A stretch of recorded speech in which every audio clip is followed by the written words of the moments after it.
eu quero começar falando sobre essa evolução histórica, né? À medida que a tecnologia foi evoluindo, isso também impactou no contexto de dados e alavancou o negócio. Dados e negócio caminhando sempre junto ali. Tá bom? Vamos começar por esse ponto?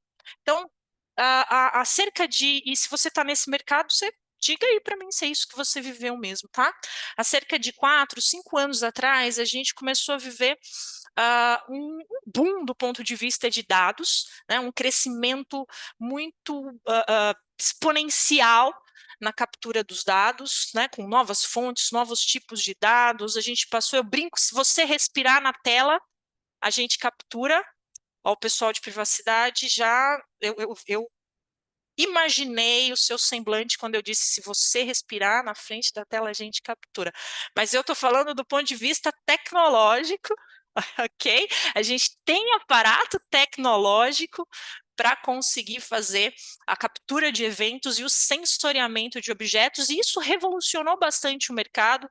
Óbvio que a LGPD, a questão da privacidade, né, e de tatear, né, enfim, estabelecer bem os dados pessoais, os dados sensíveis é algo super importante, a gente pode falar sobre isso pelo caminho também. É isso, né, Lívia? Eu falei, você já sabia disso, é perfeito. E é importante, né, todo esse papel que vocês têm também.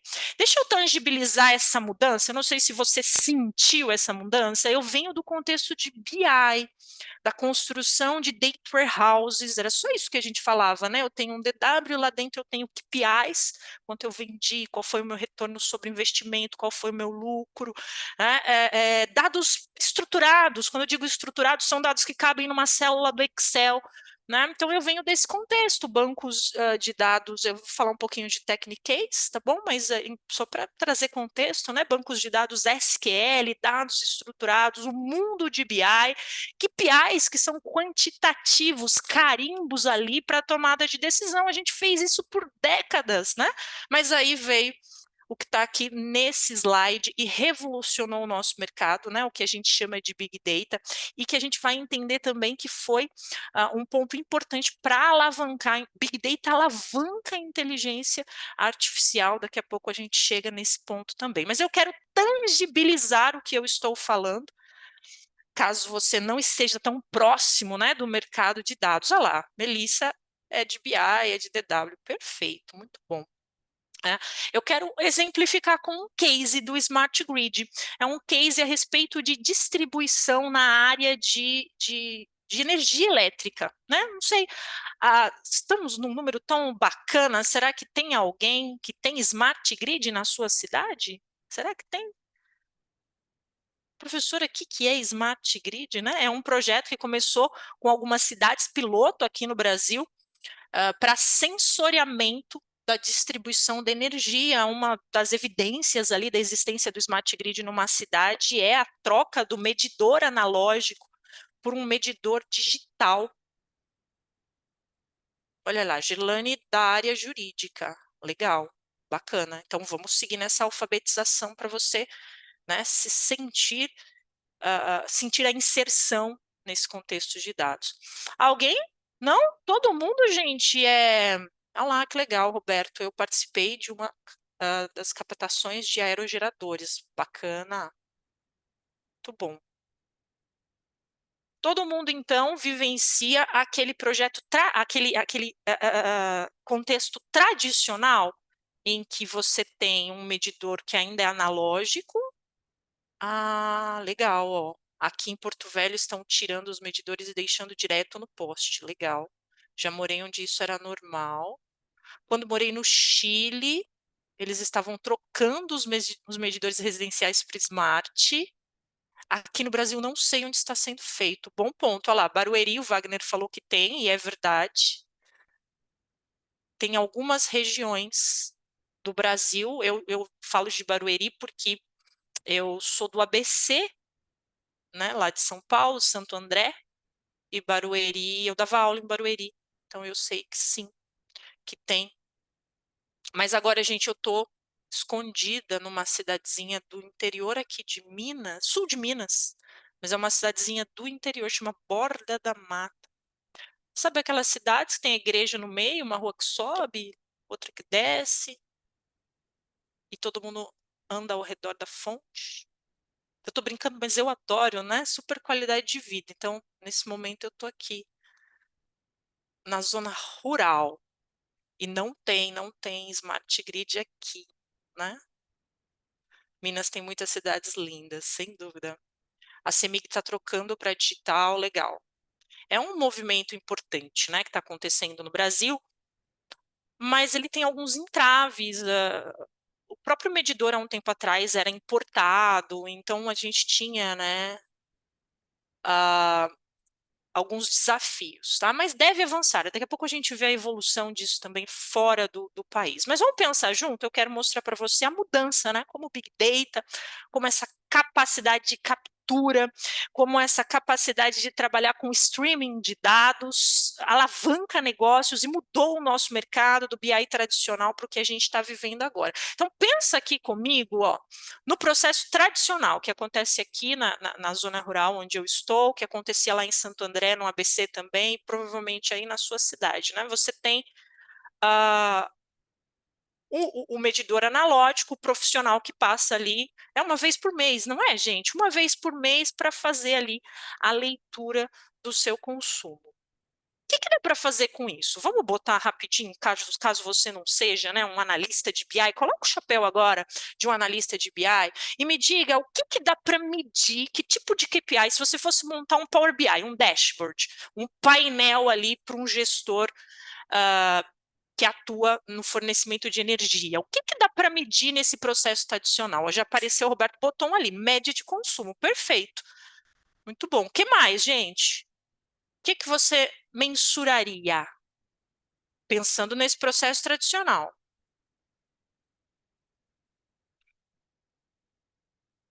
No endereço, pensando ali no domicílio. Horário de maior consumo, horário de pico, consumo mínimo, máximo e médio. Olha, começou a surgir um monte de coisa bacana, disponibilidade do serviço, hábito, quedas, fantástico. Predição, anomalia.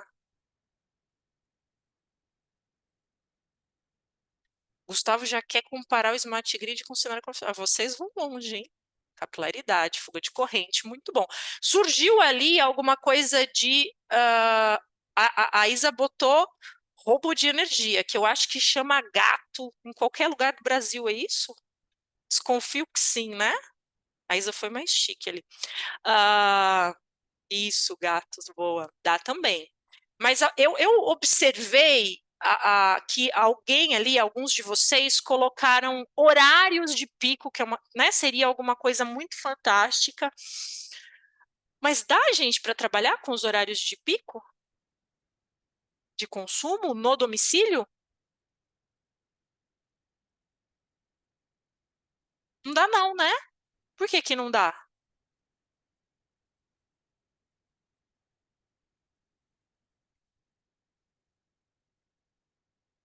Porque no processo tradicional, Lerina perguntou que ela não entendeu meu questionamento. Meu questionamento. Surgiu, Lerina, um pouco mais acima nos comentários, uma sugestão da gente mensurar o horário de pico de consumo, né? Que é uma coisa fantástica, até para a gente ver a questão da bandeira e tudo mais. Mas a Bruna acabou de escrever aí para a gente, por que que não dá? Porque a coleta é mensal. Né? O profissional que passa anotando ali o seu quilowatt-hora consumido, ele vai uma vez por mês. E esse é o ponto, né? No domicílio, isso para o consumidor. Tá?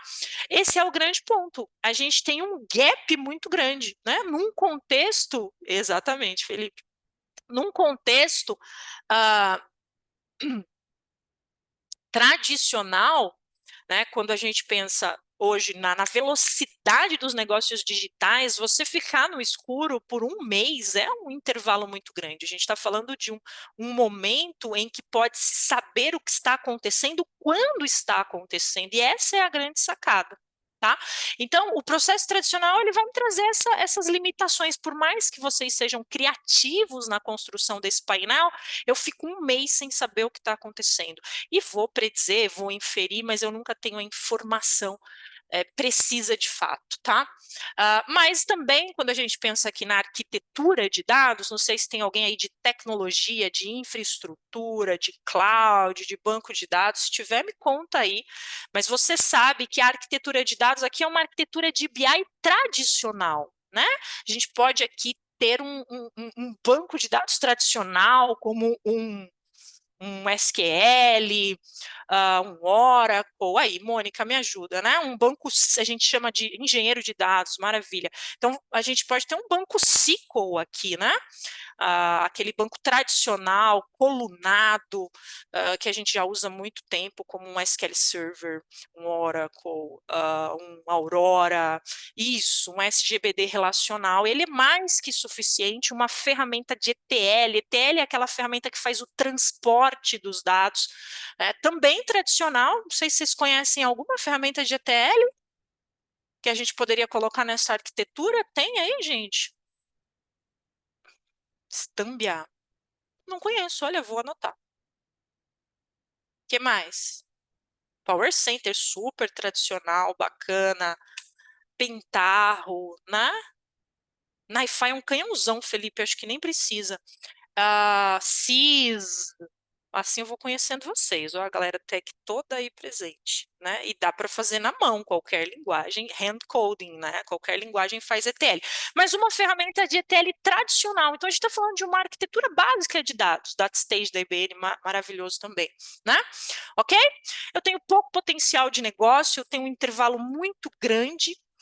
E eu tenho uma arquitetura tradicional de dados que muitas empresas já têm, é o ESIS dessas organizações há muito tempo. Agora vamos falar do Smart Grid. Fui lá, sensoriei a distribuição toda, sensoriei a minha rede, troquei no domicílio o meu medidor de analógico para digital, ele está online, ele está real time. O que eu faço com isso? Dá para melhorar os KPIs? Você consegue agora pensar em alguma mensuração que não dava para fazer antes e agora é possível? Alguém pode me dar exemplos? Eu estou consumindo, certo? E isso está trafegando como um streaming de dados, como o streaming lá do YouTube, da Netflix, que você está assistindo, e a barrinha vai crescendo, fluxo contínuo. Consumo entre regiões. Boa, Jorge, agora dá para medir horários de pico, bairros com maior consumo. A pessoa já está até montando arquitetura, Kafka, PubSub, fazendo integração com CDC. Aqui, nossa, dá até para saber quando você abre a geladeira. Maravilhosa, Isa. É isso, né? Eu brinco, a Isa brincou ali, eu brinco também, né? Dá para saber quando a casa acorda, quando a casa vai dormir. Aqueles gatos que a gente brincou há pouco são percebidos muito mais facilmente. Gente, surgem novos produtos e serviços a partir dessa precisão de mensuração. E vocês já estão colocando várias coisas boas aí que aparecem também, né? Isso transformaria para o cliente uma forma de perfeito, Roberto, ponderar o seu consumo, né? Análise mais precisa em tempo real dos outliers. Que chique para os gatos, os outliers, muito bom. Então, vocês concordam comigo que é uma revolução do ponto de vista de negócio, esse acompanhamento mais em tempo real, né? É alguma coisa que não dá para você falar, não, acho que eu, né, na maioria aí dos casos de uso, eu acho que eu não preciso disso. Não, né, a gente tem um ganho do ponto de vista de negócio inegável. Tá? É revolucionário de fato. E isso porque eu estou falando só de distribuição de energia. A gente tem vários cases assim, né? Onde a gente transiciona a arquitetura de BI para Big Data e tem esse ganho exponencial. Agora, gente, aproveitando que vocês já colocaram, né, para a galera tech, é importante dizer que aqui a gente também tem uma mudança arquitetural de dados muito relevante. Aquele banco SQL já não suporta mais, vocês concordam comigo? A gente está falando de todos os domicílios trafegando em fluxo contínuo, o consumo por 24 horas, né? Então, eu preciso de um banco que é o que a gente chama de NoSQL, né? Um banco que nasce com Big Data e que é capaz de lidar com esse volume, que é capaz de lidar com um dado que não vem tão organizado, porque não dá tempo de organizar. Se eu for organizar, eu perco time de registrar, exatamente colocando aí para mim no SQL dados não estruturados, né? E aí aquele Kafka, O CDC, que vocês já mencionaram aqui no chat, também passa a ser dentro do framework de Big Data, dentro da minha caixa, né, do mundo de Big Data, eu tenho que começar a pensar ferramentas. O Kafka, por exemplo, está lá na arquitetura do LinkedIn, foi desenvolvido por ele. A Uber, ela vai usar Kafka para trocar todas aquelas mensagens. Imagina quantidade de mensagens que o Uber não troca, né? Você é um serviço de mensageria, de fato, o Kafka, né? Você que fala com o motorista que fala com você, que fala com o deslocamento geográfico, que fala com a central. Imagina todo mundo conectado ali no aplicativo, o tanto de mensagem que não é trocada. Eles usam Kafka. Aqui também a gente poderia usar, né? E se você, poxa, está pensando aí, professora, é muito techniquez para mim esses nomes, não se preocupe, o meu grande ponto aqui é, a gente precisa praticamente rasgar aquela arquitetura de BI e construir uma nova arquitetura olhando para Big Data, né? Os componentes arquiteturais mudam completamente. O que é mais comum nesse caso, obviamente, é a organização não rasgar a arquitetura anterior. Ninguém quer jogar o as is fora. Então, é um movimento onde o velho vai convivendo ali com o novo. Às vezes, a gente até tem que fazer, pode falar a verdade para vocês? Às vezes a gente até tem que fazer uns puxadinhos, né? Plugar uma coisa na outra ali, um banco SQL com um banco NoSQL, para fazer eles conversarem, porque ninguém quer aposentar aquilo que tá capenga, mas ainda está funcionando. Gente, vocês estão comigo? Está fazendo sentido? Deu para perceber com esse exemplo a mudança do BI para o Big Data? Sim, né? Você consegue perceber que do ponto de vista de negócio, isso é muito potencial. E do ponto de vista tecnológico, tem um grande desafio arquitetural e depois de engenharia para colocar isso de pé também. Legal, vocês estão super compreendendo aqui pela fala. E qual que foi, né, só para a gente terminar esse case aqui e partir para os próximos pontos, qual que foi a evolução disso? Ó, lá em UK, né, no Brasil está caminhando um pouquinho mais devagar, mas lá em UK, logo quando o Smart Grid surgiu, eles já aproveitaram para levar isso para dentro do domicílio. Então, eles fizeram essa troca arquitetural. Na época, o player que fornecia Big Data era a Hortonworks, que já se fundiu com a Cloudera, que já foi comprada, né? Porque o jogo é rápido aqui. Tá? E aí, o que, que eles fizeram? Criaram um data lake com 9 bilhões de registros de dados, trouxeram os dados transacionais lá para dentro, tá? E começaram a trabalhar com medidores inteligentes dentro da casa. Então, usando o ClickView, Tableau, Power BI, né, essas ferramentas de data vis, o consumidor passou a ter acesso ao seu consumo por equipamento. Quanto o meu chuveiro gastou? Aqui em casa é útil, que a meninada fica no chuveiro. Quanto gastei com o micro-ondas, tá? E até o monitoramento da saúde de caldeiras, de equipamentos de aquecimento doméstico, mesmo que lá no contexto de UK até faz mais sentido do que aqui no Brasil, né? Eles começaram a prestar ou entregar isso como um serviço para dentro do domicílio. Então, olha como quando eu, né,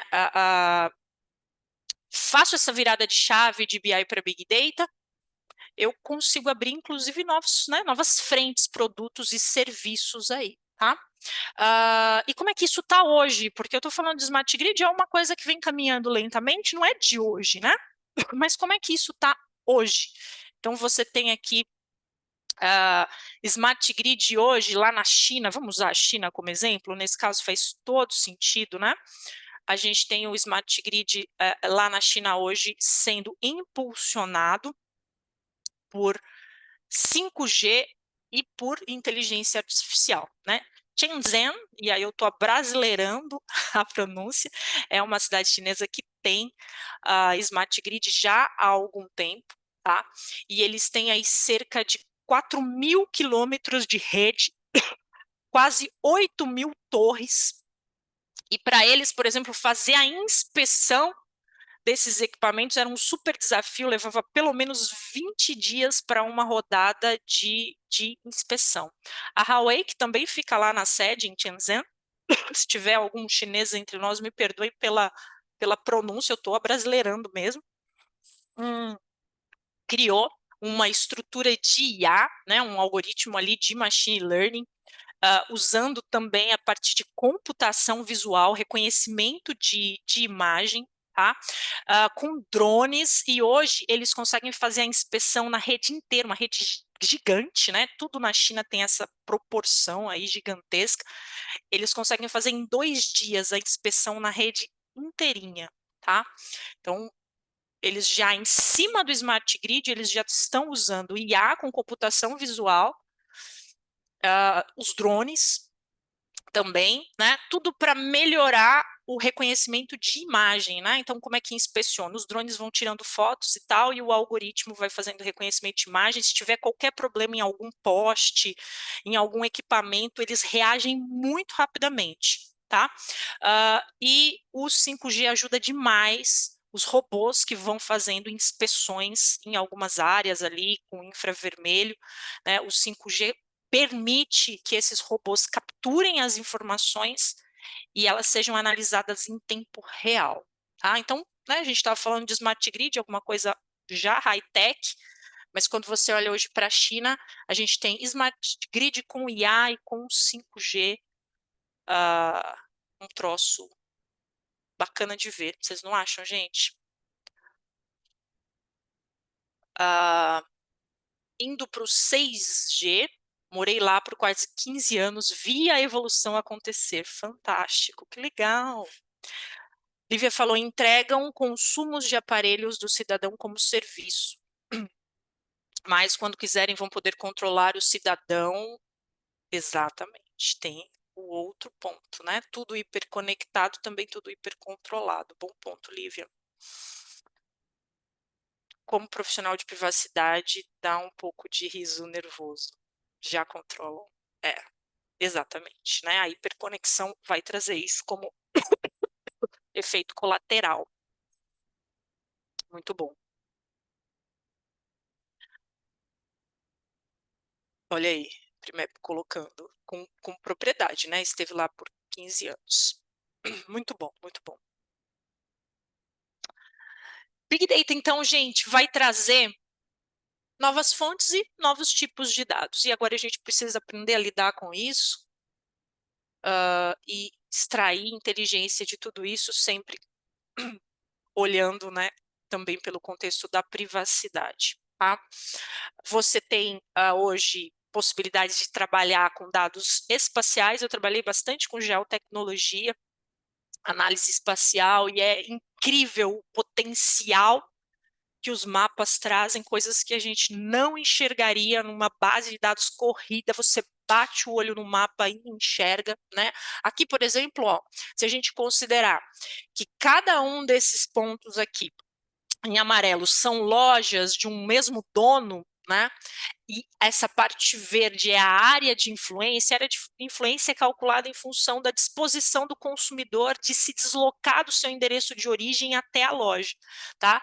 Se a parte verde for a área de influência, o que está acontecendo aqui, ó? E eu bati o olho e enxerguei, né? Essa intersecção, quando a gente está falando de geomarketing, de estudo de mercado, a gente chama de canibalização. É simples de entender, né, gente? Uma loja está canibalizando a outra. As 3 lojas são da mesma rede. Será que não faria sentido um reposicionamento desses pontos de venda? E aqui, né, enfim, é um estudo, né? Talvez não faça, enfim, é só um começo aqui, um questionamento inicial. Mas o que eu quero te dizer é uma informação que eu não enxergaria numa listagem, e eu bato o olho no mapa e hoje, né, e vejo muito rapidamente. Olha lá, a Slam trabalha hoje em uma ONG que tem a geotecnologia principal ferramenta para saber onde atuar no estado nos projetos de reflorestamento. É muito útil. Aqui é um outro mundo, tem uma infinidade de casos de uso. Hoje o ArcGIS, por exemplo, tem módulo de Big Data, então você pluga em cima de uma base Big e o mapa começa a revelar coisas, né, que não estavam tão evidentes, tá? Aqui, gente, eu tenho um mapa de calor de um ponto de venda físico que foi gerado a partir de leitura de vídeo, né? A gente tem feito muito isso, estava acompanhando um projeto de uma agência bancária onde todo o atendimento ia ser reestruturado em função das imagens que mostravam o deslocamento das pessoas lá dentro. Então, gravamos, depois aplicamos IA em cima disso. Estava acompanhando um outro projeto dentro de uma grande rede varejista, aí, um grande mercado, onde nós estávamos gravando aquela área do mercado. Alguns mercados têm isso, né? Uma espécie de uma ilha onde tem os equipamentos eletrônicos presos ali por um fiozinho e as pessoas podem ah, testar, né? Aquela rede queria entender o comportamento do usuário naquela degustação e como a gente poderia potencializar aquela experiência, e a gente também estava gravando imagem e gerando IA, rodando IA em cima disso. Então, cada vez mais nós estamos trabalhando com leitura de imagem, com computação visual, tá? Aqui a gente tem a capacidade de trabalhar também com linguagem natural, muitas vezes falada, transcrever isso e fazer análises em cima disso, né? Aproveitar que a turma de privacidade está aqui para dizer que sempre que eu estou dando aula disso, algum aluno levanta a mão e fala: professora, as pessoas estão me escutando? Queria perguntar para você que é de privacidade, se as pessoas estão sendo escutadas. Que elas sempre me perguntam isso. Eu falei que eu precisava de um plano de saúde, tomando café com uma pessoa, abri o meu smartphone e tinha uma oferta de plano de saúde. Eu estou sendo escutado?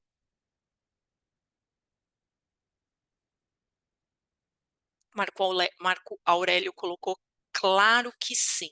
Nosso celular nos ouve o tempo inteiro, por IAs. Eu não sou de segurança, mas julgo que sim, com certeza, Big Brother. Pois é. Tecnologia tem, né? Não deveria, a gente não deveria estar sendo escutado, mas a gente tem tecnologia para isso, né? Hoje, por exemplo, a partir do momento que uma pessoa é avisada que a ligação está sendo gravada, a gente depois, para entender o nível de satisfação em função das falas, a gente vai transcrever aquelas conversas e gerar inteligência, né? O que a gente chama de análise de sentimento em cima das conversas feitas nas centrais de atendimento. E aí a gente tem ali o sentimento do consumidor muito melhor traduzido, tá? Uma vez conversei sobre tênis de corrida no almoço, chegando no meu notebook, só propaganda de tênis de corrida. Triste isso, né, gente? Exatamente, o ponto da Marisa, né? Eu tô aqui trazendo para vocês muito do meu dia a dia, né? Que é pensar como que a gente usa a tecnologia para alavancar negócio.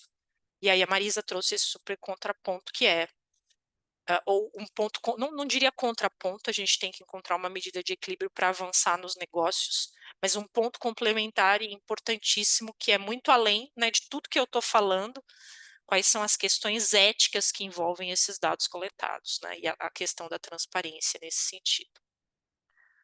Muito bom, Marisa. E aqui, por último, deixei um exemplo, né, de leitura de imagem. Hoje, né, eu me lembro, eu atuei muito com trade marketing, né? Então, nós tínhamos que ir até pontos de venda, né? Pesquisadores iam até pontos de venda, as lojas, entender o posicionamento do produto no ponto de venda e anotar como é que estava o produto disposto na gôndola e tudo mais. E nem sempre o pesquisador trazia isso numa linguagem adequada. Hoje a gente pede para ele tirar foto. Ele tira foto, a gente faz a leitura da imagem, né? Hoje isso virou API, está aqui um exemplo que é o Cloud Vision da Google, e em cima da leitura da foto eu consigo capturar preço, presença na gôndola, presença de concorrentes, tudo a partir daí. Tá? São dados que a gente chama de não estruturados ou semi-estruturados, fontes que até, arrisco dizer, 5 anos atrás não eram comuns, nós estávamos muito mais acostumados a trabalhar só com aqueles dados cadastrais ali do cliente, né? E hoje, varrendo hashtags na rede e tudo mais, a gente consegue ter um mapeamento e uma abordagem muito mais assertiva do cliente, né? Mas vale de novo o ponto de vocês, se isso que eu estou varrendo, né, houve um aceite ou não, e se esse aceite foi transparente de fato ou estava lá nas letrinhas miúdas. Acho que esse é sempre um ponto de discussão importante. Bom, certo, gente? Deixa eu avançar mais um pouquinho aqui. Eu vejo como necessidade de desenvolvimento pessoal, foco no ser humano, para não haver esse controle mental. Nós somos responsáveis e capazes de nos proteger. Bacana, Melissa. Muito bom. E aí, para ampliar tudo isso, hoje a gente tem falado muito sobre Open Everything. Quando eu falo de Open Everything, o que é? Vem à sua mente o que significa?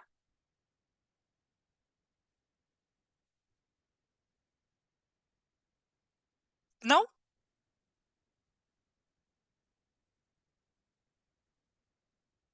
Mas você sabe o que é. Nunca ouviu? Eu vou para o próximo slide para clarear um pouco o conceito, né? Não, não. Só- não. Aí, boa, Felipe. É isso mesmo, ó, o Felipe matou aqui, né? A gente está falando de, né, quando eu falo de Open Data, né, eu não estou falando dos dados públicos, dos dados que são de fato abertos, né, os dados .gov e uma série de outras fontes de dados abertos que a gente pode usar. Tem até a web de dados também, que tem muitas informações bacanas. Ponto para outro papo nosso aqui, tá? Esses dados open aqui, esse Open Data, é aquele dado que o consumidor dá o aceite, né? Faz de alguma forma ali o opt-in para fornecer de maneira mais consciente as informações, tá bom? E a gente, isso, pedir às pessoas que concedam acesso aos seus dados, exatamente, Mônica. Olha, o Eduardo colocou um ponto aí sobre Open Everything, né, o Open Health na área da saúde. Depois eu vou ler, Eduardo, para entender o teor da matéria.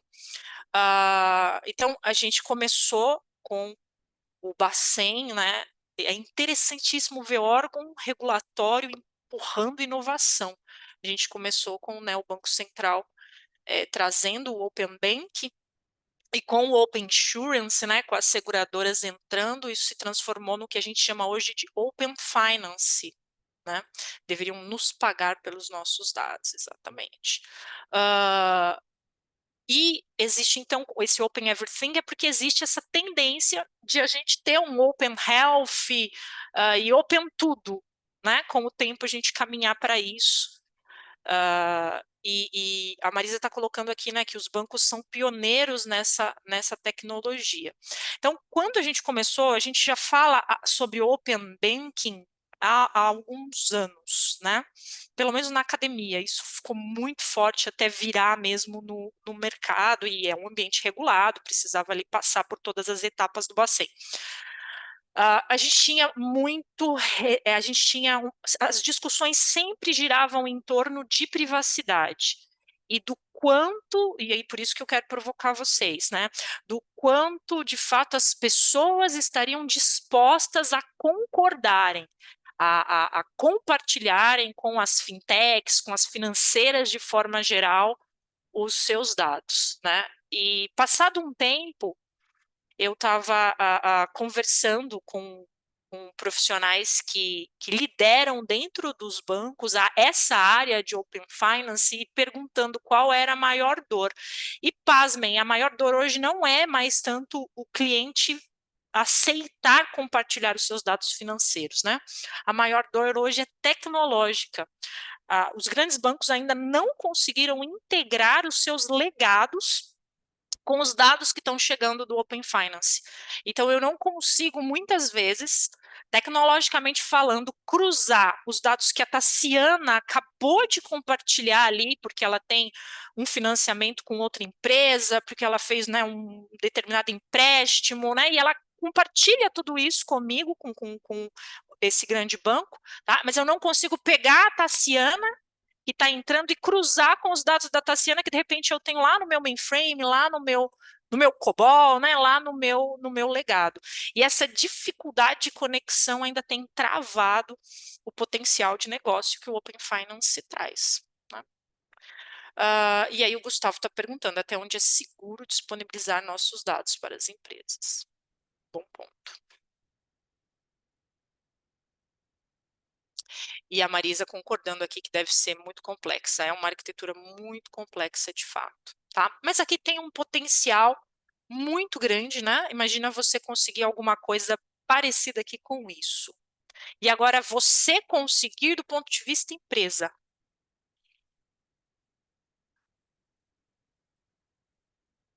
E não do ponto de vista usuário, né? Porque do ponto de vista usuário é assustador, não é não? Do ponto de vista cliente, né? Mônica, falando do ponto anterior, ó, a complexidade de fazer essa integração é gigantesca, exatamente. Às vezes acho que leem nossos pensamentos.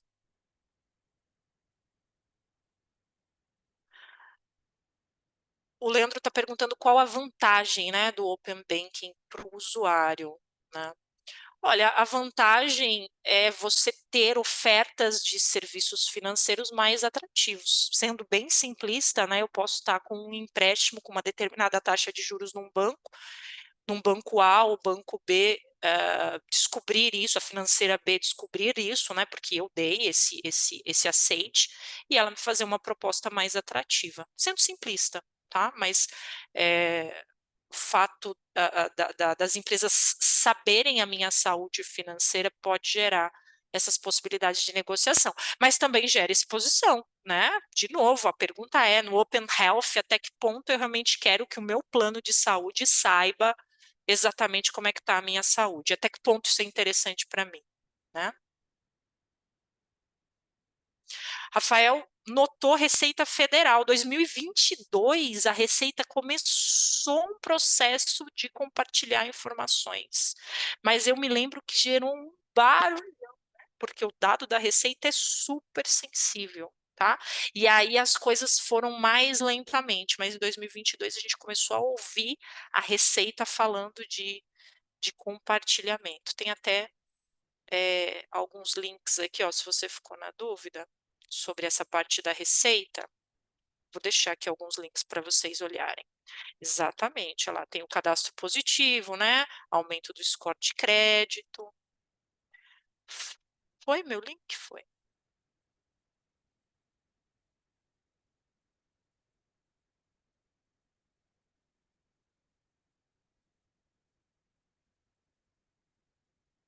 Aqui, e aqui tem alguma coisa hoje que a Receita já compartilha.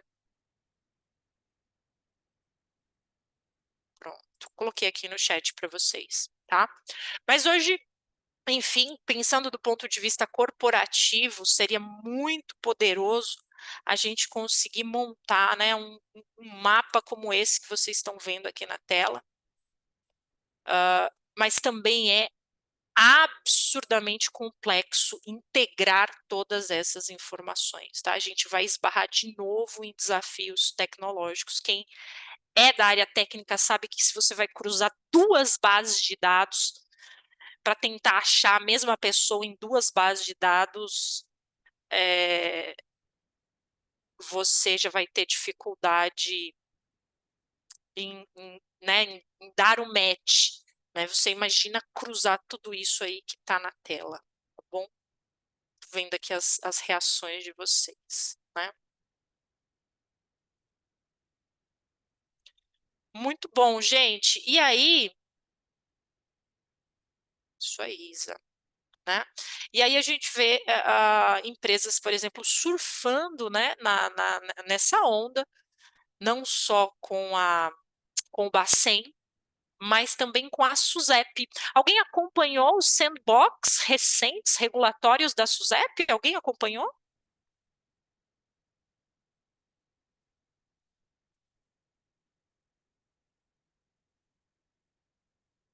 Não, não. Depois dá uma pesquisadinha. É um outro movimento, né? Para além do Open Finance, a gente teve aí a SUSEP. A SUSEP é o órgão que regula no Brasil previdência privada e seguros.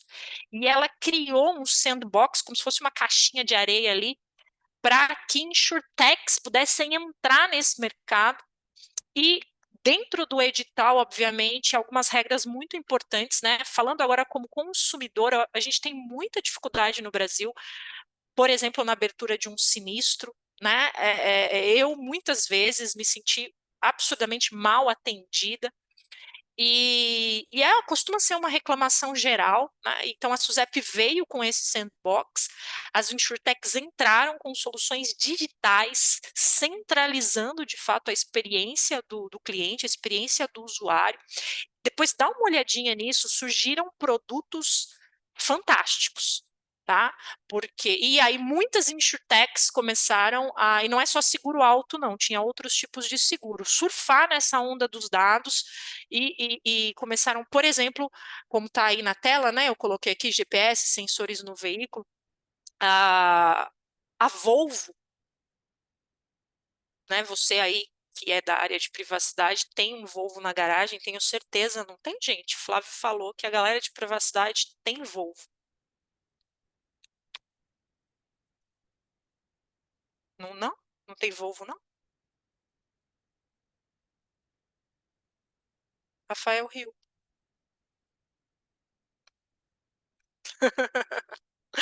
Eu tô brincando, mas a Volvo, ela se gaba, né, de 100% de recuperação dos veículos em caso de furto, de sinistro, porque o Volvo, ele é totalmente sensoriado, né?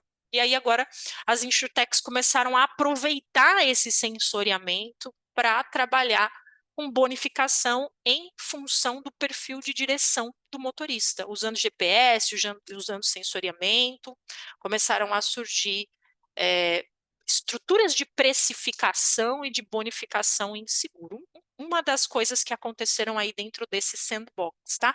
E é uma tendência interessante. Eu estava participando de um projeto da Mercedes, de caminhões e ônibus, e eles saem, né? Os mais novos já saem sensoriados da fábrica, e o dono da frota tinha uma dor muito grande. O Brasil é continental, e você tem áreas de roubo de diesel, né, de comércio ilegal de pneu, é um troço doido. O dono da frota ficava muito vendido. Então, o que foi feito, né? Criou-se uma gamificação onde o motorista aceitando fazer parte, né, todas as informações de direção, e pasmem, são muitos KPIs, é uma base gigantesca, eu tive acesso à base, né, não é se ele freou, é como ele freia, pelo menos ali umas 10 variáveis só para trazer a riqueza de detalhes da frenagem do caminhão, tá, e da aceleração, do torque, de tudo, né, os motoristas, obviamente, com um perfil de direção mais seguro, nessa gamificação, eles ganhavam um score maior e iam sendo bonificados e premiados, uma espécie de gamificação mesmo. Mas o dono da frota tinha a frota nas mãos, ele conseguia enxergar todo o deslocamento dos seus caminhões, tá? De novo, um potencial gigantesco de negócio, uma arquitetura de dados complexa em função do volume, desafios grandes aqui de conexão. Tem áreas do Brasil que a gente não tem nem conexão ainda. Bom, hoje o que mais me preocupa é a segurança, nem tanto a privacidade. O maior problema que vejo são dados incoerentes, digitados incorretamente. Uma alfabetização digital seria bom. Vamos falar sobre isso daqui a pouquinho? Eu tenho mais 30 minutinhos, se não me engano, é isso. Então, eu vou chegar nesse ponto aí dessas dores, tá? O que não der tempo da gente falar, a gente marca uma próxima. O Flávio organiza. Tem bastante coisa para a gente conversar, mas alguns pontos que vocês estão escrevendo aqui, eu vou chegar. Para a gente fechar esse primeiro bloco, né? Quando a gente fala de IoT, a gente tem sim um potencial, apesar de alguns desafios, de trabalhar com muita inteligência, muito machine learning, muita IA em cima da conexão entre máquinas, tá? Tem uma estatística que diz que até 2025, cada cidadão brasileiro terá em torno de si 7 equipamentos máquina a máquina. É bastante, né, gente? Quantos que vocês têm hoje? Faz uma conta rápida para mim. Vamos ver se essa estatística tá boa, tá funcionando.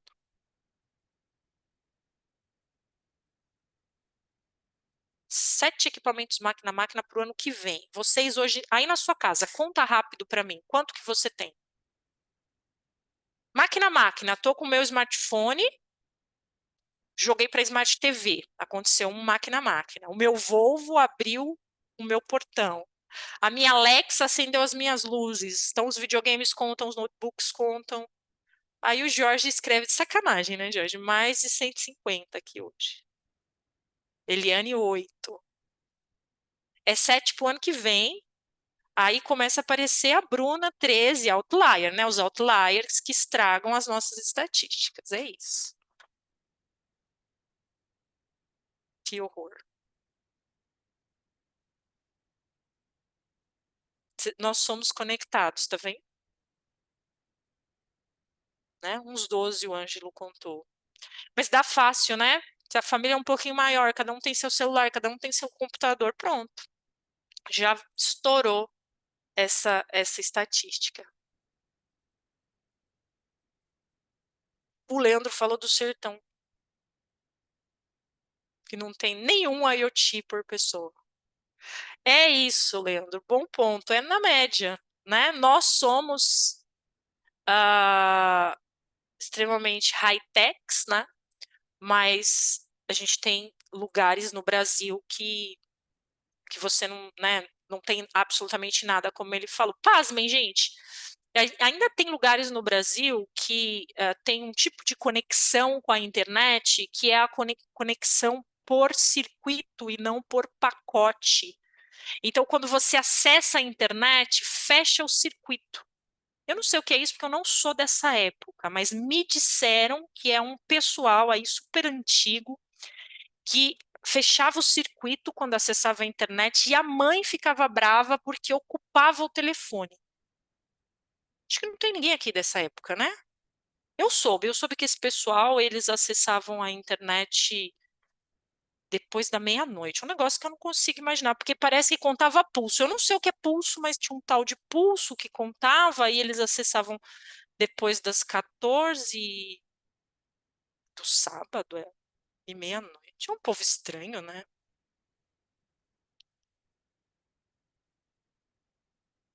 Tá lá, Jussiana nunca ouviu falar. Eu também não, me contaram. Eram com, era assim com os incas. Luiz sabe o preço, ó, desconfio que o Luiz é dessa época.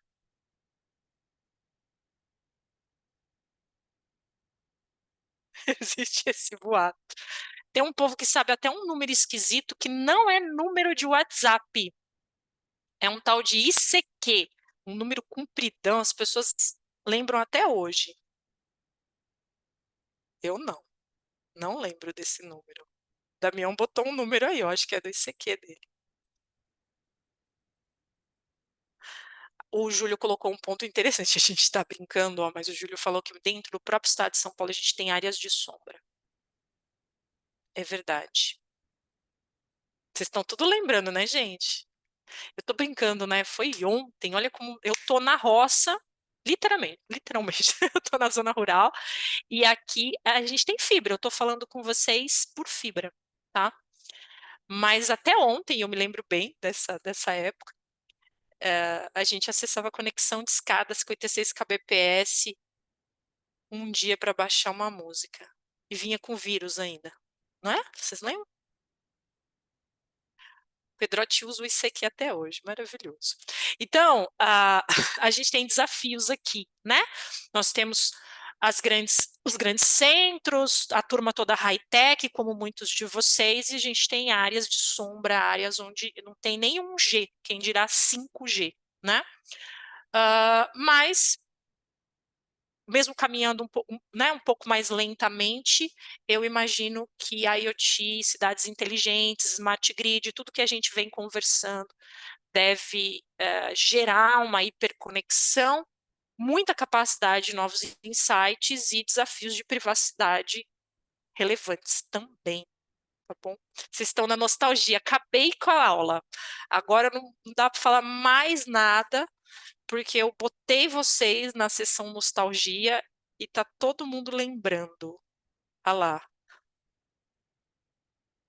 videopapo dos serviços de videotape.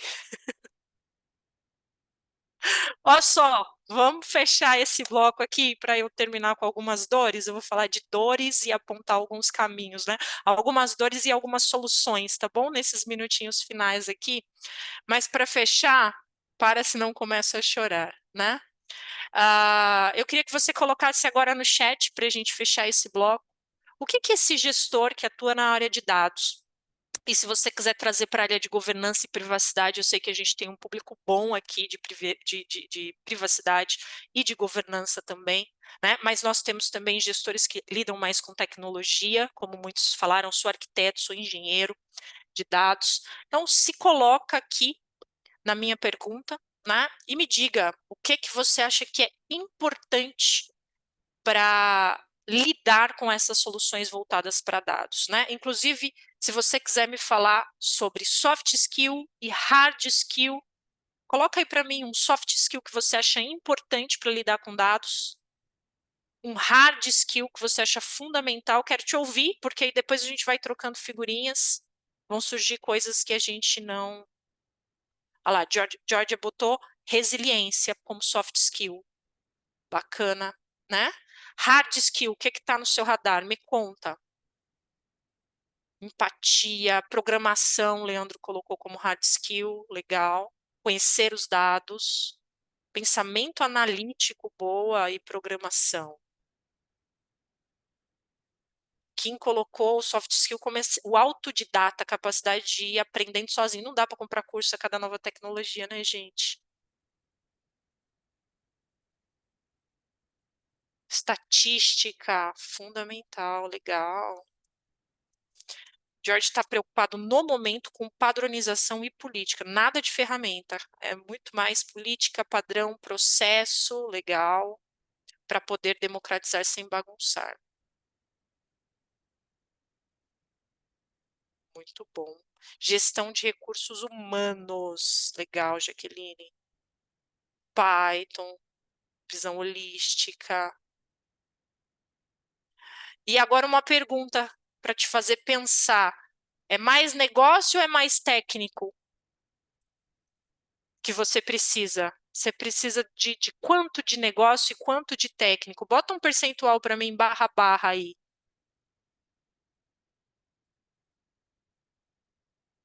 Ó, tá bem diverso. 80-20, 50-50,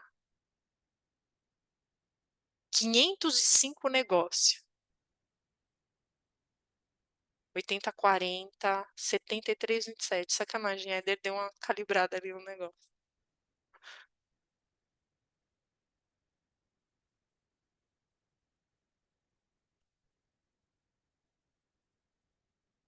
Negócio 90%. Dado tem muito de negócio, né? Principalmente quando você vai ali para a parte de ciência de dados. Hoje é muito mais negócio do que tech, até porque a gente está com ferramentas muito low code que abstraem a complexidade da implementação. Então, a gente né, conseguiu tirar aquela questão do programador com aquela tela preta do DOS, sabe, codando ali localmente. Hoje você tem tudo muito plug and play, cloud, né? Tem uma série de facilitadores, stacks mais modernas de dados que começaram a abrir margem para a gente falar muito mais negócio do que a parte tech. Super rico isso. Negócio precisa de tecnologia para implementar a ideia, sem dúvida. A tecnologia é meio. Mas a tecnologia pela tecnologia é complicadíssimo porque a gente às vezes não consegue conectar com o propósito do negócio, né? Estatística é negócio, isso aí, muito mais. É por isso que não é bom deixar a área de dados embaixo da gestão da tecnologia, porque a TI não consegue enxergar o negócio. Olha, gostei. Bom ponto. Gente, vocês são fantásticos, hein? Acho que dava para cada um dar uma aula, né? Trazendo a bagagem que vocês já têm. Muito bom. Bacana. Deixa eu falar um pouquinho sobre algumas dores e alguns caminhos com vocês para a gente fechar. Acho que eu tenho ainda mais uns 20 minutinhos. Melissa topa. Muito bom. Vocês são muito maduros. Que bacana. essa troca com vocês.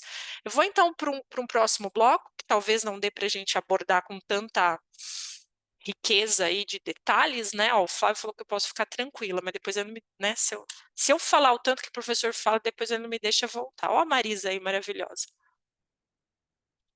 Marisa abriu a câmera para me dar a honra, ela é sumidade no assunto governança, aprendo muito com ela. Quero falar aqui sobre não passando das 16 horas, está valendo.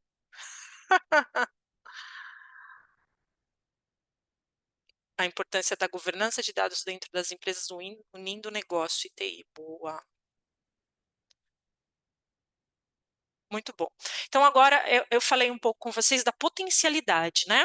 Choquei vocês um pouco dizendo que a gente captura tudo e que tem aparato tecnológico, framework para isso, que isso revoluciona os negócios, mas acende uma série de luzes aí voltadas para a questão da privacidade, da governança, né? Como governar e democratizar ao mesmo tempo. Então, agora eu vou passar com vocês mais rapidamente aqui pelas dores, né? Dores e o que que a gente tem enxergado de luz no fim do túnel em relação a todas essas dores, tá bom?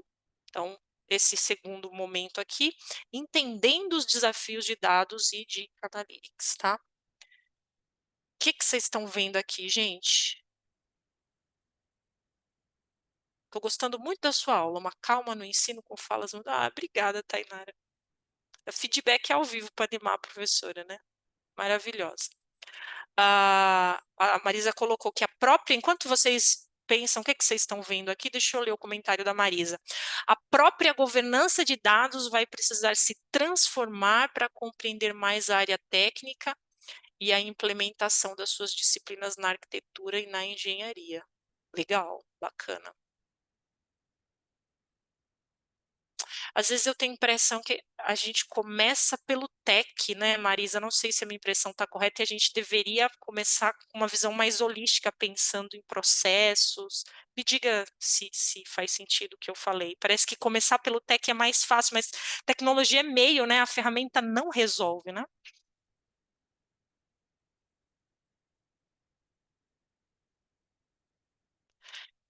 Gente, essa é uma pintura de Dali, né? E ela tem muitas coisas escondidas, não tem? Ah lá, Eva colocou aqui elefantes, cisnes. É o tema dali, a pintura de Dali chama Cisnes com Elefantes. Vocês viram que sacada genial? Por cima da água, os cisnes e no espelho aqui da água, elefantes, né? Fantástico. Mas tem umas coisas escondidas, não tem? Um homem ali, árvores velhas, tem uns formatos nesses galhos, não tem, não? Samantha colocou, ó, concordo com a prof. Muitas empresas começam pelo tech sem entender o negócio. Já vi e vivi esse erro.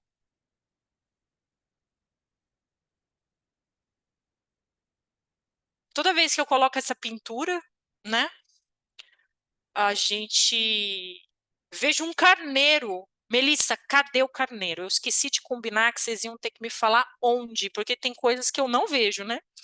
E toda aula sai uma coisa nova dessa pintura. Parece que ela está sendo refeita a cada aula. Onde está o carneiro? Do lado esquerdo.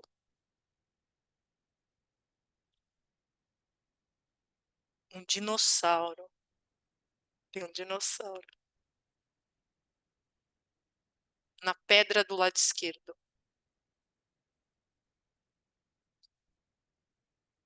Não vi, não.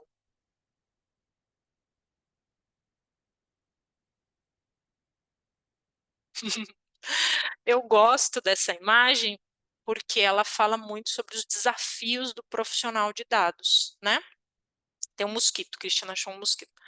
Ah, primeiro é encontrar coisas que não são tão óbvias, né?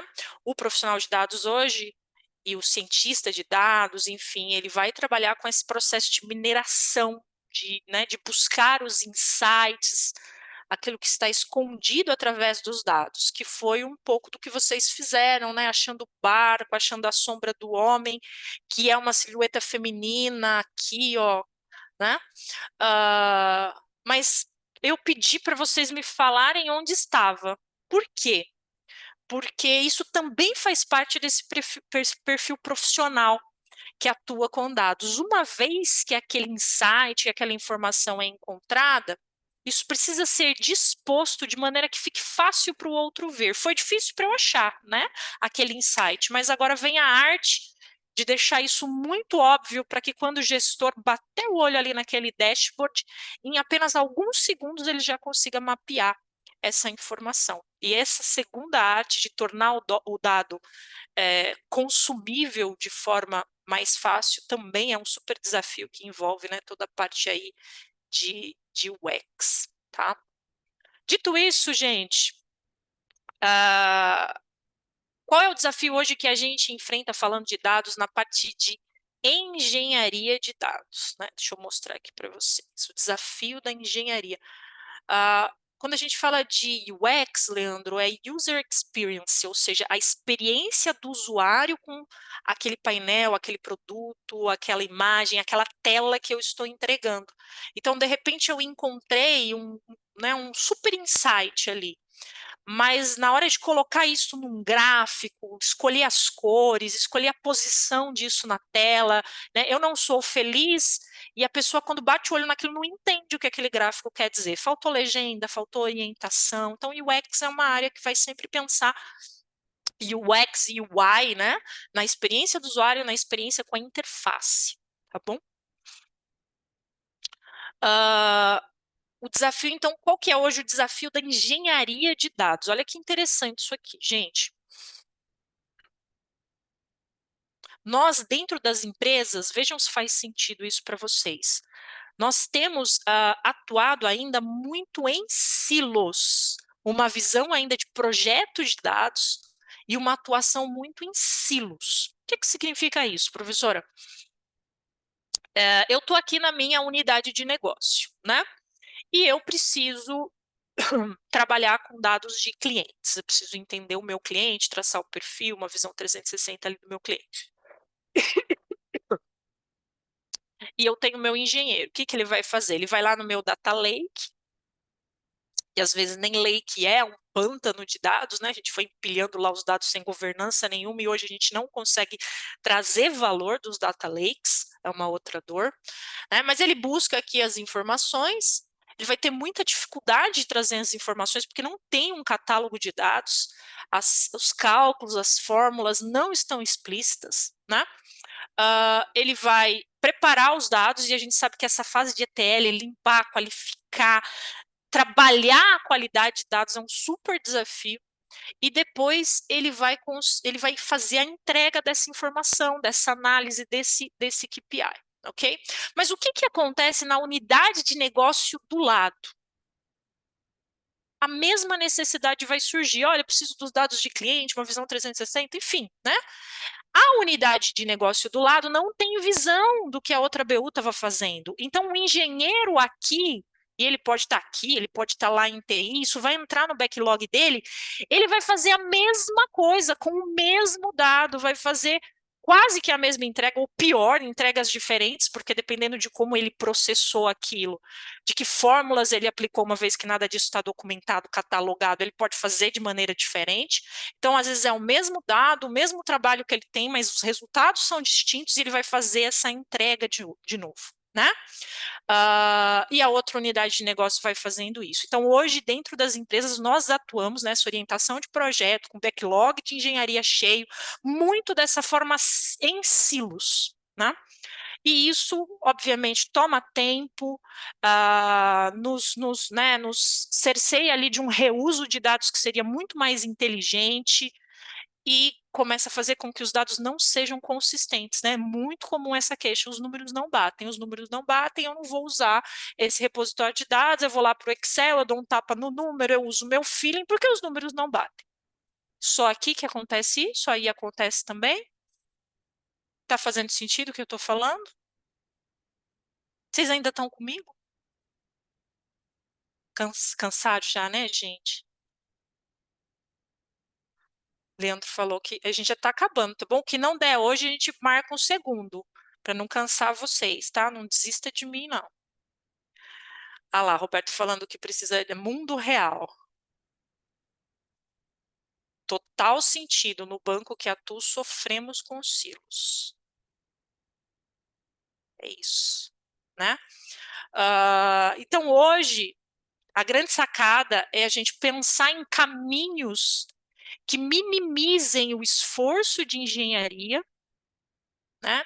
Para a gente começar a focar naquilo que no fim traz retorno, né? Aumenta o nosso ROI.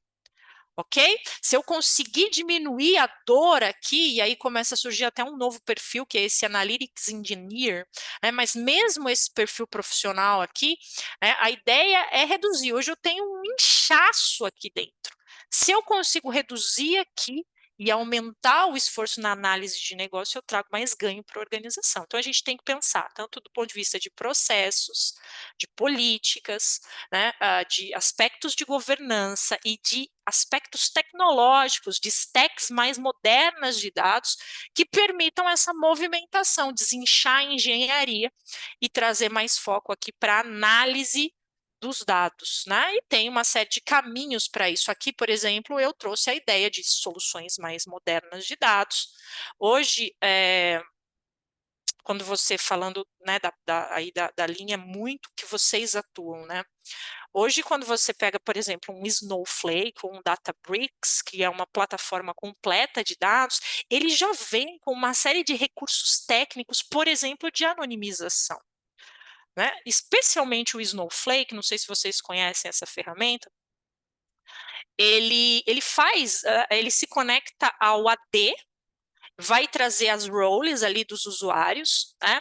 E você consegue no nível da coluna, você vai anonimizar por linha, vai anonimizar por coluna, você vai, numa mesma linha, você pode, para um perfil distinto do outro, escolher exatamente o que você vai descaracterizar ou anonimizar. Então, é uma riqueza ali de possibilidades técnicas de configuração que coloca a anonimização na sua mão e vai te ajudar a implementar. Gente, governança LGPD é muito mais do que anonimização, antes que vocês fiquem chateados comigo. Mas qual é o ponto que eu estou defendendo aqui? Que para caminhar olhando para GDPR, LGPD, né, e todas as boas práticas de privacidade que a gente tem defendido, trazer uma stack tecnológica mesmo, mais moderna de dados, ajuda muito, porque eu posso anonimizar em qualquer banco de dados, mas se eu pego um banco legado, o sofrimento e o tempo para implementar e depois ir modificando isso em função das políticas é gigantesco. Se eu pego uma ferramenta como o Snowflake, muito mais moderna, com 3 linhas de código, eu implemento a minha política de anonimização estabelecida pela minha governança.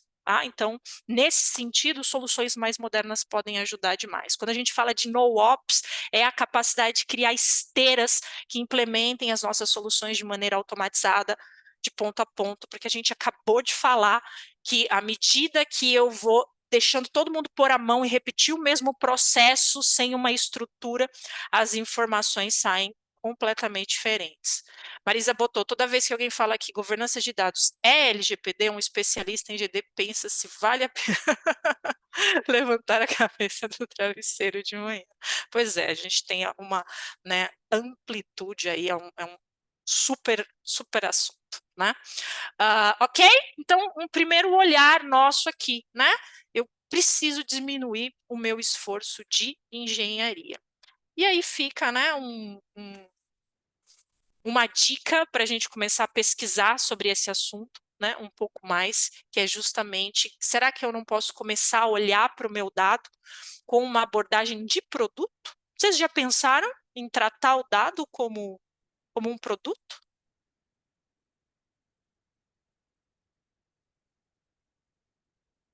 Sim,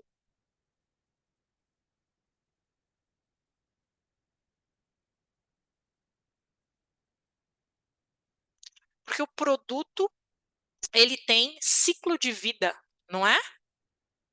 O produto tem dono, eu acompanho o ciclo de vida, eu consigo trabalhar com reuso, né, eu consigo materializar.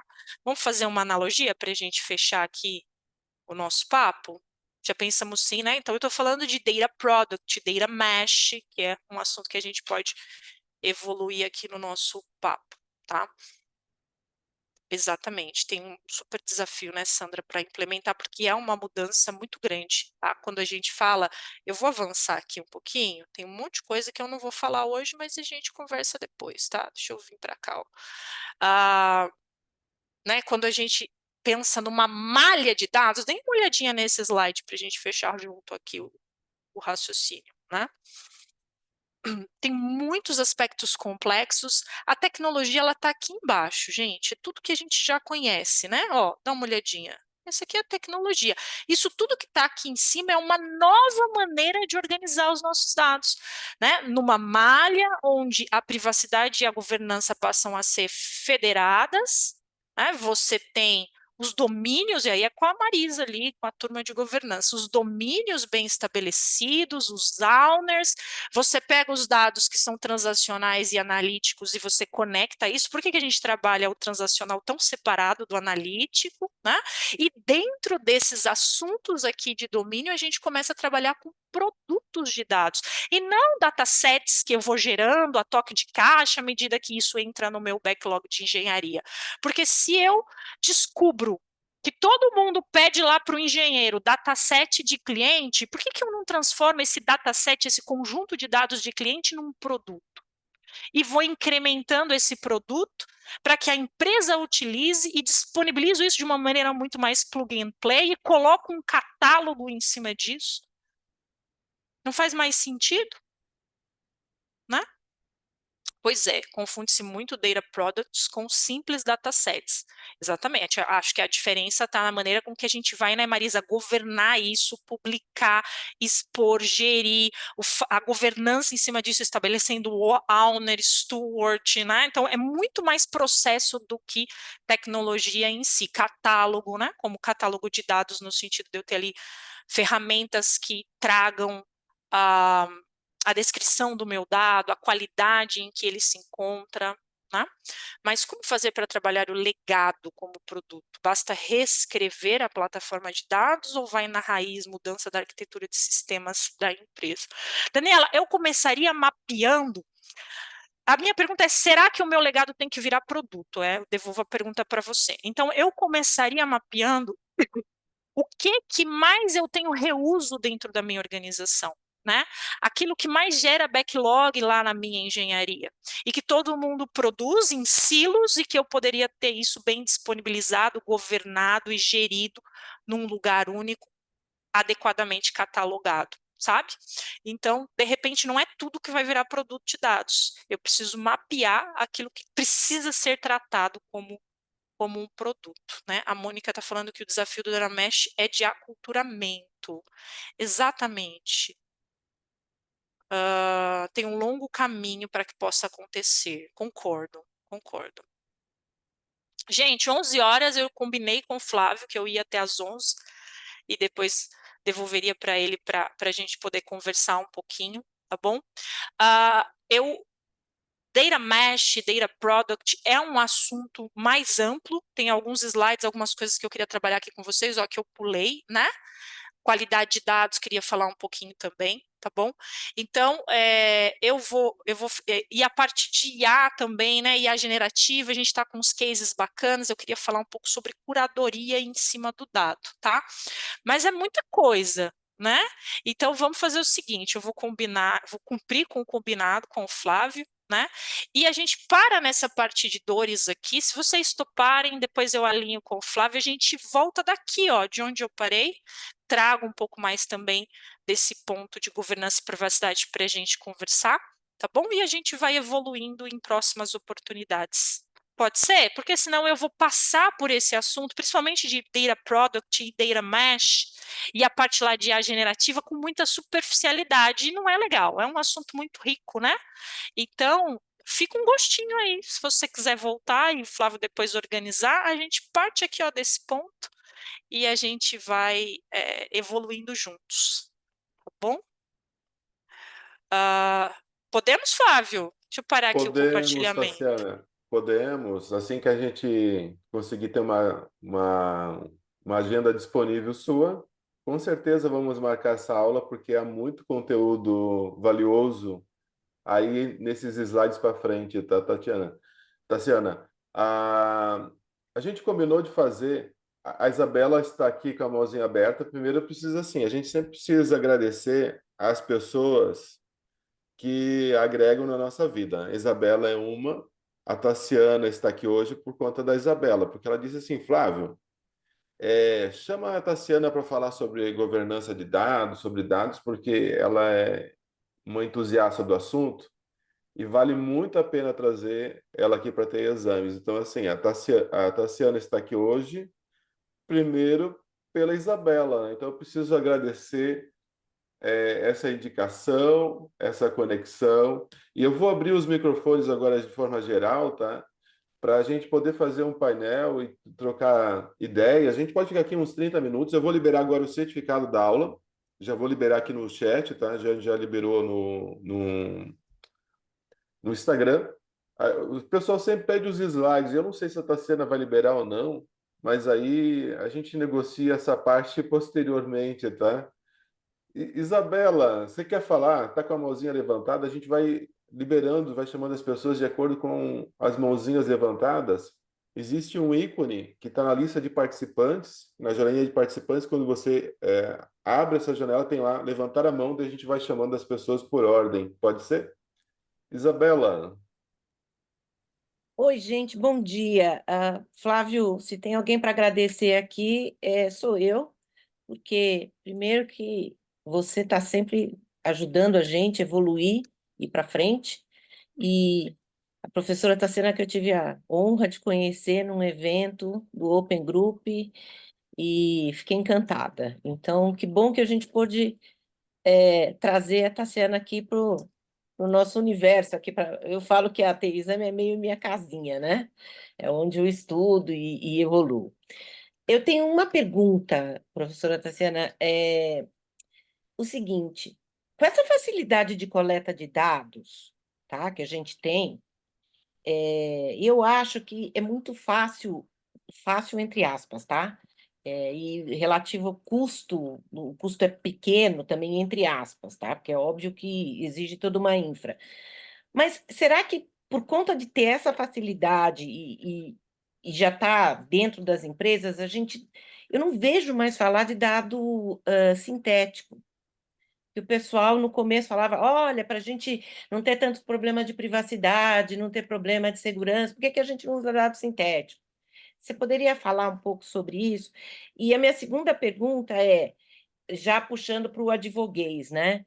É, eu trabalho basicamente com contratos, então eu me preocupo muito hoje em dia nos contratos de adequação de LGPD entre controlador e operador, assim, já agora já pensando em inteligência artificial e no uso dos dados, né? Dado toda essa cultura de dados que a gente tem.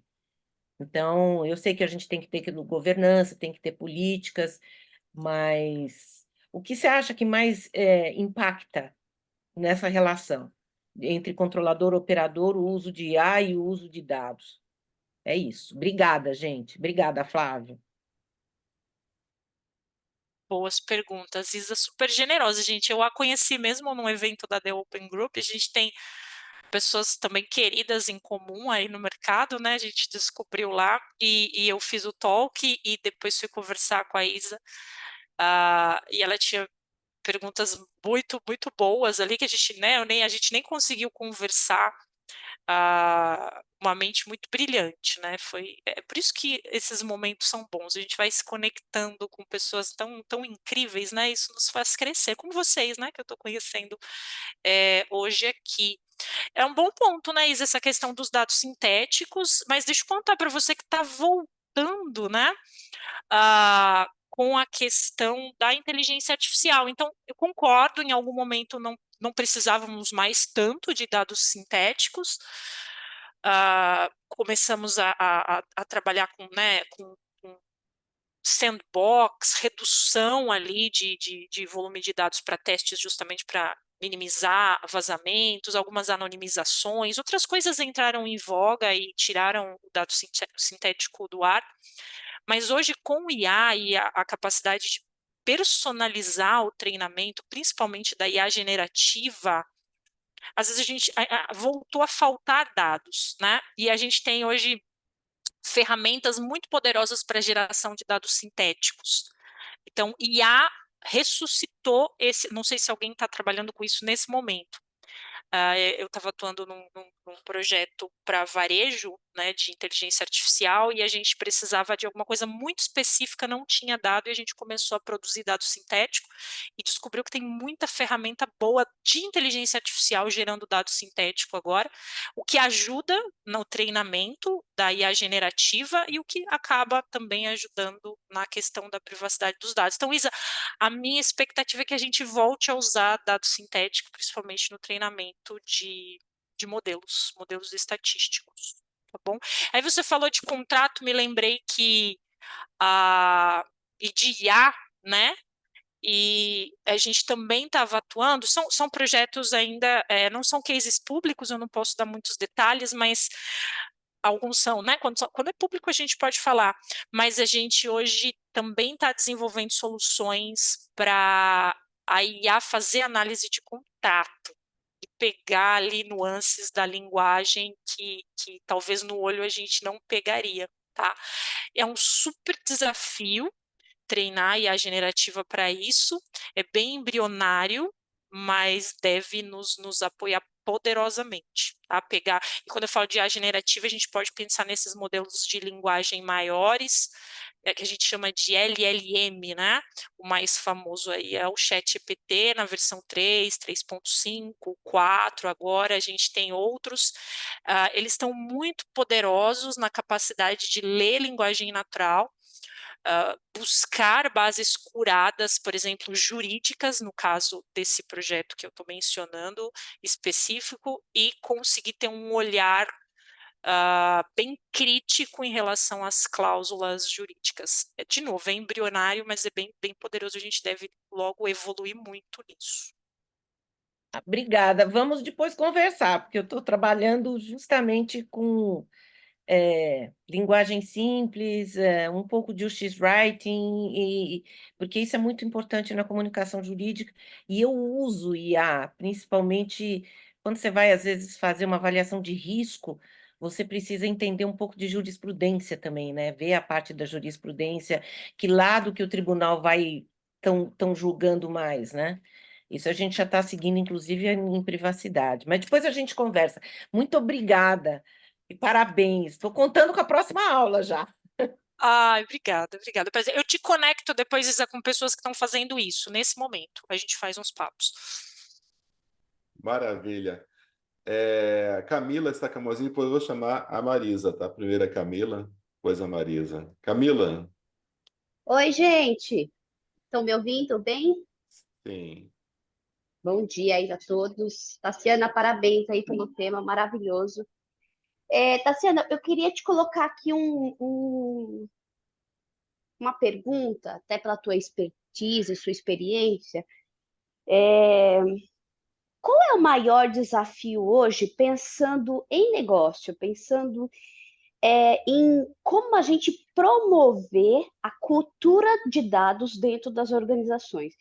E por que eu comento isso? Porque eu trabalho na área de tecnologia, numa empresa americana, e que tem essa questão ainda muito indústria, né? E que tem essa cultura ainda muito final de cauda, né? Onde a cultura do dado ela ainda não está empregada, né, dentro da organização. Então, quais seriam as suas dicas para a gente ultrapassar isso, para a gente promover, disseminar essa cultura do dado dentro da organização? É uma ótima pergunta. Deixa eu tenho um slide aqui, depois a gente vai trabalhar melhor ele numa próxima oportunidade, mas eu queria mostrar, para responder a pergunta da Camila, né? Deixa eu colocar ele aqui para vocês. É a pergunta de 1 milhão, né, Camila? Que boa. É difícil, É, não é mas vamos fácil. lá. são caminhos, tá bom? E aí o pessoal também pode compartilhar aí no chat como é que vocês têm feito, né? Hoje, a gente tem trabalhado muito, vocês já veem aqui, né, o meu slide de pilares do COI? Sim. A gente tem trabalhado muito com projetos de estabelecimento de COIs, né, de centros de excelência. E aí, quando a gente olha para um slide como esse, aqui dá para a gente ficar, né, um curso inteiro falando, certo? A gente percebe que nós temos pilares, né? A tecnologia, ela vai, a Camila falou que é muito mais de negócio. A tecnologia, ela vai aparecer, né? Aqui, por exemplo, quando a gente fala de ferramentas, quando a gente fala de arquitetura, mas tem muito aqui que não é tecnologia, né?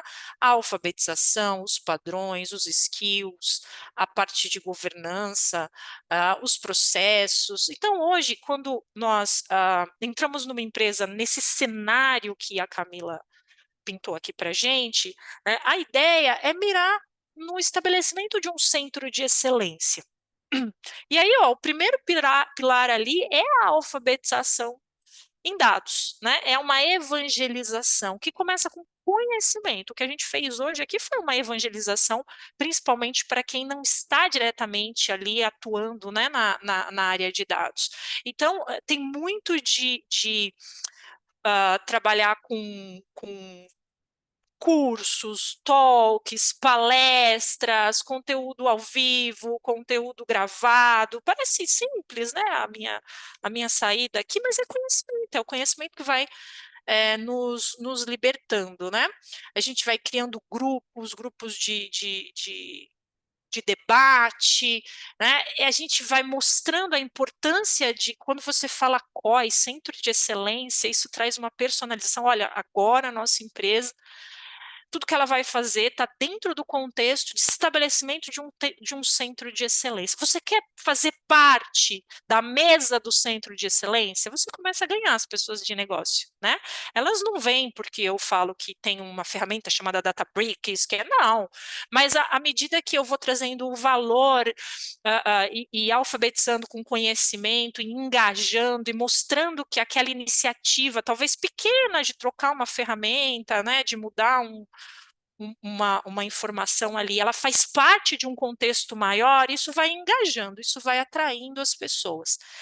E depois que a gente vence essa barreira do conhecimento, dos cursos, da alfabetização efetivamente, mostrando para o time de negócio que a gente consegue resolver dores, então nunca é a tecnologia pela tecnologia. Às vezes a gente começa numa empresa perguntando para a pessoa de negócio, me dá a sua dor, qual é a sua dor, né?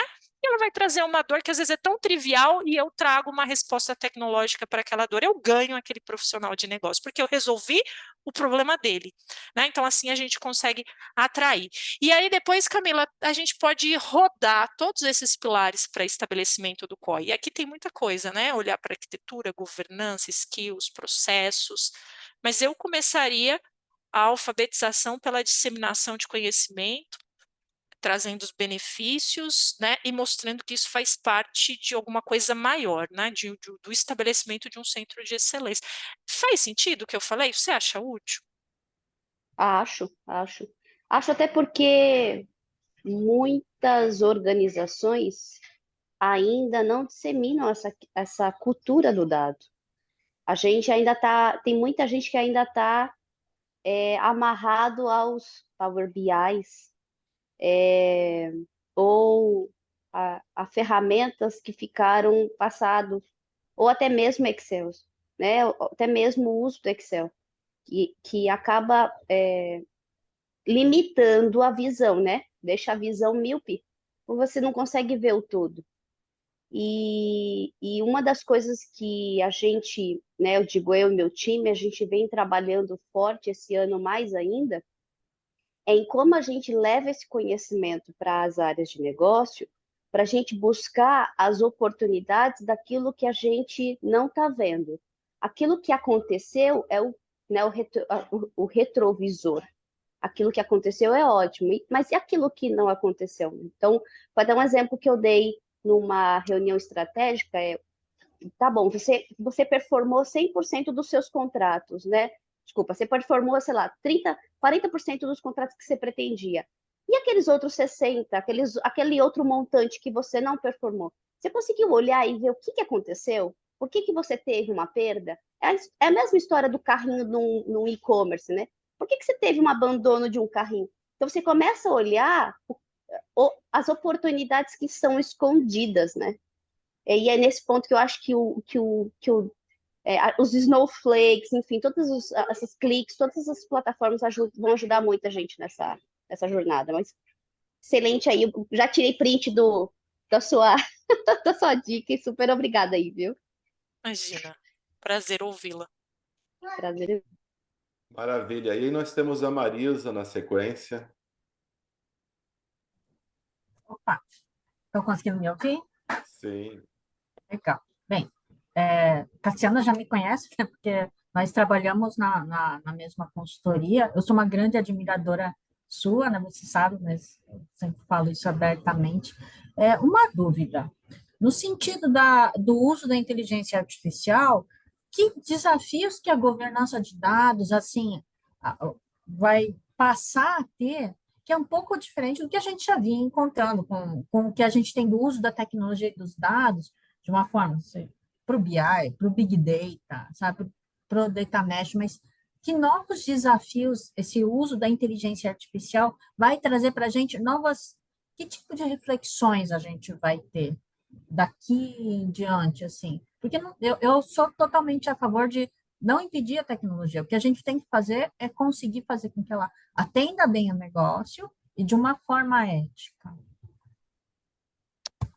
Boa pergunta, Marisa. IA, e agora a gente tem o boom das IAs generativas, mas a gente fala de IA lá com Turing desde na década de 50, né? E de lá para cá, a dor continua sendo a mesma, tá? Quando a gente discutia muito, mesmo antes da IA generativa, os vieses, né? Quando você fala que a IA é preconceituosa, os vieses, os bias, eles estão na base de dados, né? A gente teve recentemente um problema com um plano de saúde norte-americano que decidiu estabelecer uma IA para fazer a triagem dos profissionais, dos pacientes que chegavam, saber quem ia ser atendido primeiro. E deu um super barulho porque pessoas brancas e negras com as mesmas condições de saúde, as brancas eram sempre atendidas primeiro. Né? E aí você vai olhar qual é a biblioteca que está sendo usada, qual é a linguagem, né, dentro do machine learning, o Python, o que está sendo chamado, e nada daquilo tem relevância nessa conversa, tá? O problema foi que eles treinaram o modelo de triagem em cima de uma base onde você tinha uma representatividade muito maior de pessoas brancas, ali naquele contexto, muito em função de poder aquisitivo. A IA inferiu que pessoas negras são mais resistentes, por isso elas procuravam menos o hospital. Elas procuravam menos naquele contexto por uma questão muito mais financeira, né? Então, quem selecionou aquela base de dados para treinar aquele modelo foi uma pessoa, foi um time, enfim, né? Trouxe uma base de dados enviesada. Acho que governança precisa entrar nesse papo que a gente já está discutindo de IA, de como, e até para respeitar questões éticas, questões legais, questões, né, de privacidade, como curar essa base de dados, né? Para vocês terem uma ideia, hoje a gente estava falando sobre health, na parte de IA, um médico hoje não confia no ChatGPT. A gente acha ChatGPT incrível, eu faço perguntas para ele me responde, né, me traz respostas muito úteis, ele está varrendo um volume muito grande de dados, ele acha muito mais rápido a resposta do que eu, mas se você falar hoje com a classe médica, eles já descartaram o uso do ChatGPT. Por quê? Porque a base não foi curada para isso, não foi curada para medicina, né? Então, e eu imagino que existam outros desafios. A minha resposta não é uma resposta absoluta, mas eu estou te contando no que eu estou de olho nesse momento. É muito sensível a curadoria que a gente vai fazer da base ao colocar um ChatGPT por cima. O problema não está no GPT em si, mas na base que está ali dando insumo para as respostas, né? Vocês sabem que a gente pode usar o ChatGPT em cima da web aberta, de tudo que ele foi treinado, mas você pode pegar a biblioteca em si, o código em si, e plugar em cima de uma outra base de dados mais fechada e melhor selecionada, que é o que eu acredito que seja o caminho aí para os próximos cases de IA generativa.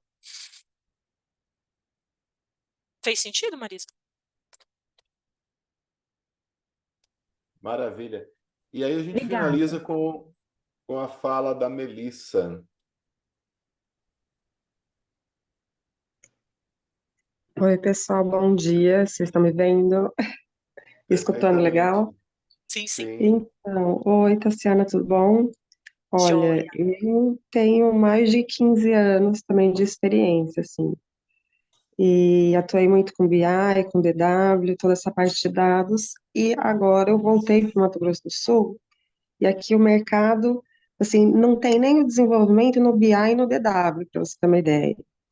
E eu Acredito. estou desenvolvendo uma startup em cima disso, para trabalhar justamente com essa automatização de dados, com essa governança de dados. Uma coisa que eu tenho percebido muito é a resistência cultural, como que eu lido com essa resistência, e assim, esse mito do IA e dos dados, né, que é coisa de outro mundo, é muito avançado. Como que eu lido na parte da negociação em cima disso? Eu acho que a capacidade de traduzir na linguagem, na realidade do seu cliente. Eu estava falando com ah, alguns profissionais de um banco aí ah, não aí, né, mas um banco lá do Nordeste, e eu estava falando sobre coisas muito high-techs, como foi aqui o nosso papo hoje. E aí o profissional falou, mas Tassiana, meu cliente tá lá no Nordeste, numa zona mais isolada, nem sei se ele tem conexão, você está falando de capturar as hashtags das redes sociais do cara, fazer análise de sentimento, ele nem tem nem rede social, e aquilo, né, me deu um estalo, e eu falei, não, mas eu posso fazer machine learning em cima dos dados cadastrais básicos dele, então eu fui descendo a realidade dele, a gente Uhum, recomeçou a conversa,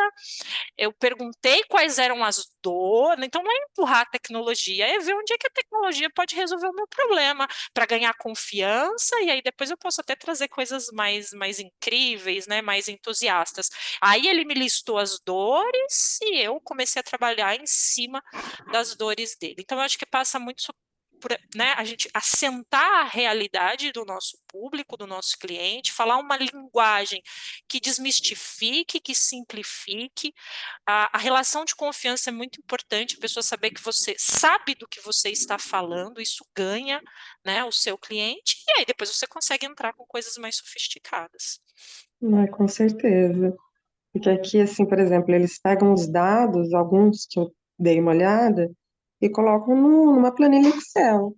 E tá bom por aí. Aí vira aquela bagunça. Eu, como eu trabalhei com ETL, eu sei muito bem o que que acontece depois disso se você não fizer uma limpeza, né? Então, mas E tem ótimo. números, a gente consegue falar de qualidade de dados e mostrar tanto o prejuízo que esse dado não qualificado traz, quanto o retorno Uhum, sobre o investimento. Conectar com ROI, essa é uma linguagem que todo mundo entende, né? Qual é o retorno sobre o investimento na hora que eu organizo isso? Então, se eu estou falando com um time de negócio, é muito número, é quantificar o ganho, o retorno, independente da tecnologia. Aí você consegue sim. pôr a tecnologia que você quiser, né? A hora que você mostra os números. Aham. Então tá bom. Valeu. Imagina, um prazer. Mas você já sabia de tudo isso, Melissa. Com esse tempo todo aí de experiência, eu sei que você só estava buscando uma ratificação, porque você já deve, né? Já deve estar fazendo tudo isso. Com certeza. Maravilha. Deixa eu ver aqui. Temos mais uns 4 minutinhos ainda, se alguém quiser fazer mais alguma pergunta. A gente libera um espaço ainda, se alguém quiser fazer algum comentário, alguma complementação, trazer alguma visão adicional. Avisar que a gente já liberou o link aí da aula, do certificado da aula, no chat. Peguem o link para quem quiser gerar. E assim que a Tassiana, confirmar uma agenda, a gente faz um convite para aula de continuidade sobre esse assunto, tá? Isso deve acontecer muito em breve, mas a gente ainda não tem a data prevista, tá? Precisamos conversar com a Tassiana para ver o que ela tem disponível de datas. É isso. Alguma coisa que você percebeu no chat que queira comentar, Tassiana? O Leandro fez uma pergunta boa, né? Acho que é bacana a gente considerar como que a gente inicia nesse mercado, né? Nós estamos aqui pensando muito, né, em quem já está atuando, mas o Leandro trouxe esse ponto, como é que eu começo, né?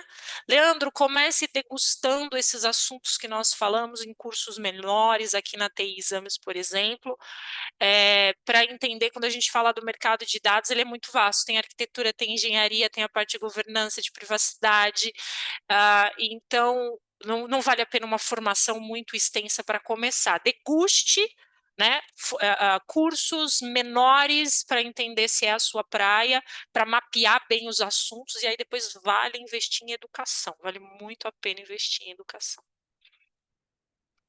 Maravilha. Pessoal, deixo o convite para quem tiver interesse em se especializar em governança de dados. A gente começa na próxima segunda-feira um curso baseado na norma 38505 e outras boas práticas do mercado, será com o Wellington Mônaco. A gente vai ter também a Tassiana numa matéria, numa disciplina dentro da formação de governança de IA, que é uma turma que a gente já lançou no início do ano. A Tassiana vai estar participando desse curso e talvez a gente possa contar com a Tassiana em outros cursos relacionados a dados também, mas ainda a gente não formalizou isso, tá? Então, quem tiver interesse em se especializar especificamente na camada de governança, né, que é um outro foco, existem vários focos. De repente, a Tassiana um dia possa vir aqui explicar as diversas funções, porque é um mundo muito vasto, é um outro universo, né? Dados é um universo à parte. Então, eu deixo o convite aí, segunda-feira, dia 5, começa governança de dados, que tem tudo a ver com privacidade, com compliance, inteligência artificial. É uma disciplina que vai permitir entender como é que acontece o levantamento dos dados na organização, como é que você faz o catálogo, como é que você cria políticas para começar a estabelecer a parte de qualidade de dados na organização. Então, segunda-feira, dia 5, começa a primeira turma desse semestre, talvez uma outra turma só no final do ano, tá? Só no final do ano. Então fica aí o convite, já foi mandado para vocês, enviado para vocês pelos grupos do WhatsApp. Quem tiver interesse, ainda temos algumas vagas. Tassiana, muito obrigado por ter aceito o convite, obrigado a todos que permaneceram juntos conosco até agora. E a gente se encontra em breve, né? Lembrando que na próxima semana, nos dias 6 e 7 de fevereiro, terça e quarta-feira, nós vamos ter uma imersão com o professor Davis para falar sobre privacidade. Vamos novamente falar sobre inteligência artificial, mas o foco será especialmente para introduzir as pessoas no mundo de privacidade. Então, na próxima terça e quarta-feira da semana que vem, dia 6 e 7 de fevereiro, fica aí o convite, vai ser à noite, tá? A partir das 19h30. Tá contigo, Tassiana, para a gente fazer o fechamento final e aguardamos ansiosamente seu retorno. Gente, foi um prazer, Flávio. Obrigada pelo convite. Prazer aprender com vocês. Essa generosidade toda que vocês também tiveram aí de compartilhar pontos importantes comigo, tá bom? Eu estou colocando aqui, ó, no chat o meu LinkedIn. A gente pode continuar conversando por lá também. E aí, em breve, a gente volta a conversar aqui. Um excelente sábado para vocês. Ô, Tassiana, vamos combinar assim, se você liberar no seu LinkedIn os slides de hoje, aí o pessoal baixa por lá, que fica acho que mais fácil, e já interage contigo, né? Pode ser, combinadíssimo. Vou colocar, publico lá para vocês. Então tá joia. Obrigado, Tassiana.